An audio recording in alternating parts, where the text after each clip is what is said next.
কেবলমাত্র 2024 সালে বাংলাদেশ থেকে প্রায় 10,11,000 মানুষ বিদেশ গিয়েছে। প্রবাসী কল্যাণ ও বৈদেশিক কর্মসংস্থান মন্ত্রণালয়ের রিপোর্ট অনুযায়ী মোট 1,20,00,000 বাংলাদেশি বিদেশে বসবাস করে। বাংলাদেশের মানুষের এত বিদেশ প্রবণতার মূল নৈপথ্যের কারণ কি? বাংলাদেশের তুলনায় ইউরোপ আমেরিকার দেশগুলোর জীবনমান অনেক উন্নত।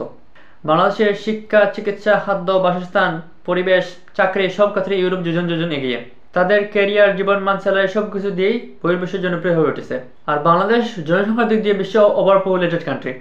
দুর্নীতি, চাঁদাবাজি, দূষণ, মারামারি অর্থাৎ নেগেটিভ সব ক্ষেত্রে বাংলাদেশ শীর্ষস্থান দখল করেছে। সবচেয়ে বড় সমস্যাটি হচ্ছে 17-18 বছর পড়াশোনা করে অনার্স মাস্টার্স পাস করে আরও 4-5 বছর চাকরি পরীক্ষা দিতে হয়, যা একটি ফ্যামিলি চালানোর জন্য মোটেই যথেষ্ট নয়। আর এটাই কারণেই এক বিশাল লোকের মানুষ পড়াশোনা বা কাজের উদ্দেশ্যে ইউরোপ আমেরিকা পাড়ি জমাচ্ছে। ওয়েট, আমি এখানে টাকাকে বড় করে পজিশনকে ছোট করছি না। আপনি বিদেশে একটি রেস্টুরেন্টে কাজ করে মাসে 2-3 লক্ষ টাকা ইনকাম করতে পারেন, কিন্তু দেশে একটি সরকারি চাকরির বেতনে 20 থেকে 30 হাজার টাকা।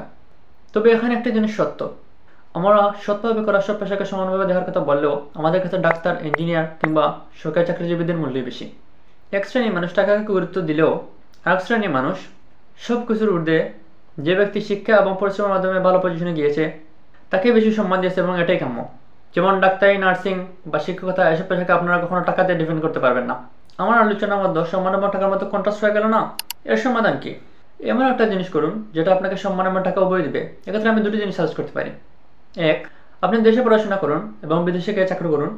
দেশে পড়াশোনা করে বিদেশে চাকরির উদ্দেশ্যে গেলে এটি আপনার ক্যারিয়ারকে স্মুথ এবং সহজ করতে সাহায্য করবে। দ্বিতীয়ত, সবাই তো আর দেশ ছেড়ে চলে যাবে না। বাংলাদেশে থাকতে হলে আপনাকে চাকরি কেন্দ্রিক চিন্তা বাদ দিতে হবে। আমরা স্বনির্ভর হওয়ার জন্য উদ্যুক্ত হতে পারি, ফ্রিল্যান্সিং করতে পারি, অর্থাৎ আমাদের চাকরি কেন্দ্রিক চিন্তা বাদ দিতে হবে, যা আপনার দেশের লাইফকে ইউরোপের চেয়ে বেটার করে তুলতে পারে। তৃতীয়ত, এখানে সরকারের কাজ করার জায়গাটাও বৃহৎ। মেধাবীদের যথাযথ মূল্যায়ন, সম্মানের বৃদ্ধি এবং চাকরি ক্ষেত্রে দুর্নীতি দূর করতে হবে। তা না হলে দেশ ক্রমেই মেধাশূন্য হয়ে পড়বে।